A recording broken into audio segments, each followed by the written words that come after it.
was actually a very powerful movement. All right? And like I said, this was a grassroots movement. It was organized horizontally. And there was a bit of a direct action strategy, one that really kind of focused on corporate power, not really asking politicians to intervene on our behalf, but basically going to the doorstep of these corporations which were wanting to do this, and the doorstep of state and federal governments are wanting to do this, and say, no, we're not going to take this. I'm going to fast forward. Actually, it's not really fast forward. It's over around the same time period. We saw another movement, one of which both of my organizations I work with have roots in, and that was Earth First. Who here has heard of Earth First? Right? Earth First in the early 80s, basically we're getting fed up with a lot of kind of compromise on the part of some of the bigger green groups in Washington on wilderness protection and forest protection and things like that. So basically they formed a group which were going to work out in the rest of the country, not in Washington, D.C. They were going to be grassroots. They weren't going to be paid professional staff. And they were going to be people who really used direct action. And so Earth First is still around, and there's still very much a force out there in the activist world. And so there's 30 years of stories and campaigns I can talk about. And there's some really notable ones. Like Judy Berry comes out of Earth First, and that's a great story from the late 80s, early 90s. But I'm not going to go into all the stories because I don't have that much time. I love telling those stories. And I should also tell you, I used to be a history teacher, so I'm really into the kind of history of the direct action movement.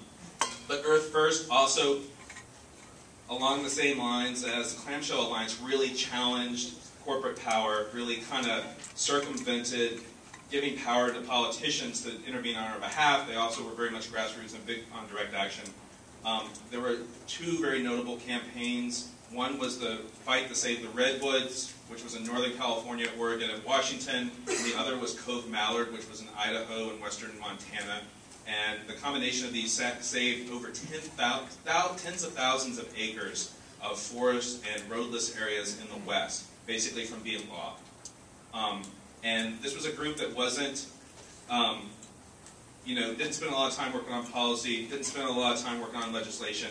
They instead, they used direct action tactics. They're kind of some of the more known tactics that we see. I mean, I've seen these depicted on The Simpsons, are like tree sits and road blockades and things like that. They also brought in, Gandhian-style civil resistance as well as sabotage.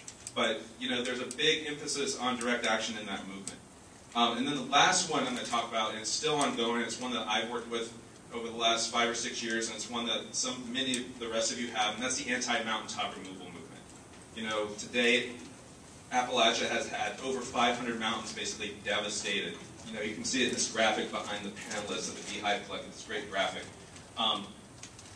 The anti-mountaintop removal movement, also grassroots, is actually led by Appalachians, led by people from the coal fields.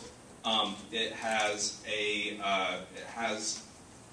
strategy where they also don't necessarily ask politicians for permission, but they're basically pushing on the corporations, most notably the coal companies. And there's a big emphasis on direct action. It can be anything from tree sits, which there's actually one going on right now on Coal River Mountain. There's one tree sitter who's been up there for 24 days, I think, at this point. Right? Just to give a shout out, I mean, there's folks who have worked on that here in this room. And just to give all of you a big shout out to work on these campaigns on mountaintop removal and direct action. They go up on the mountaintop removal site and train themselves to mining equipment. And then there's also been Gandhian civil rights style line crossing, in Washington, D.C., in the coal fields and things like that. And so these are actually really powerful movements which have used this horizontal organizing model. It's used a model in which we call affinity groups. How many of you have heard of affinity groups? How many people here have been part of an affinity group? Right? And so affinity group is what I call the building block of our movements. And it's basically a way in which we're able to get together in small groups with people that we have values and goals and things like that, and kind of figure out what we want to do in organizing and in taking direction.